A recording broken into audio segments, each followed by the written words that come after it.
Kelly was talking about us working the flag. Yes, Stephanie, tell her what you... Oh, he did. He told me already. I agree. It's kind of like that basic fundamentals. Like nobody wants to really shoot free throws. Like when you play basketball, you don't want to shoot free throws, but you got to shoot free throws. So you got to work on your short game in golf. You know, 80 yards in. Nobody wants to hit 100 wedge shots and putt. It's boring. Everyone wants to hit the driver. But you don't score that way. You score the short game. You go work 3 or 4 hours in the short game, you take off a bunch of strokes. Work on that flag, the turns, holding the turn, stopping, rolling your rear end under you. That's all weight, making the horse set up right, get its rear end right, so it's set up for the turn. That stuff was the fundamentals that we didn't have. When we came here, we didn't know anything about any of that stuff. I tell you, every time we worked the flag, I felt like I got better. I felt like I knew more about what I was doing. I felt more comfortable, more confident. I felt like I had the ability to do it after that flag that I didn't feel like I had before we started it. Like, every time we worked the flag, I felt like I advanced. And then go work in cattle, and then you can apply that to the cattle, and I feel like I work the cattle better after I work the flag. Yep. So when we started on the flag, when we started working, the first day, the first session was on the flag, it didn't mean a whole lot to you then, right? No, it didn't. It was something.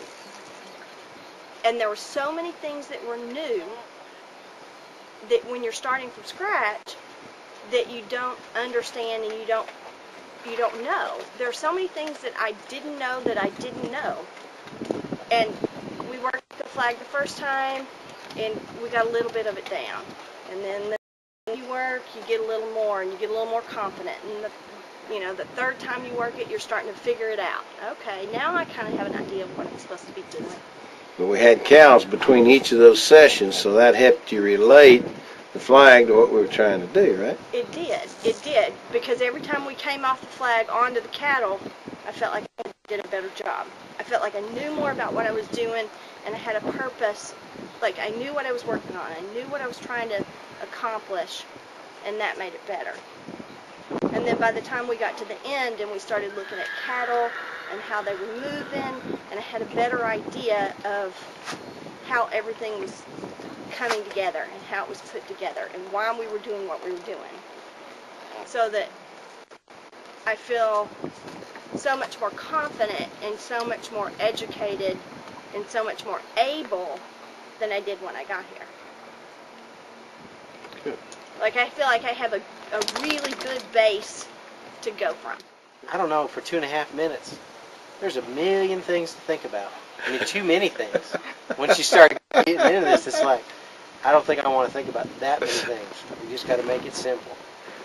But So we have to cut it down into small jobs. Yep. That we can handle. Yep. 2 or 3 things to think about per run. Yes. And some of it will finally begin to be automatic for you. And some of the things that are really hard now will just come easy after a while. And then you get into the way we ended the clinic was which cow is going to be the best one to cut, because that always determines how you're really going to do if your horse is ready. But, you go to the cuttings and you watch these professionals like you, and it looks really easy, and you think, oh man, you just need a really good horse and you just sit up on the horse and hang on. Well, it's not that way. There's more to it than that. But it's fun to it, and it's doable if you're willing to take instruction and think about it and try it. I'm not gonna, I'll never be a trainer. I'm not that good, but I can have fun and play on my level.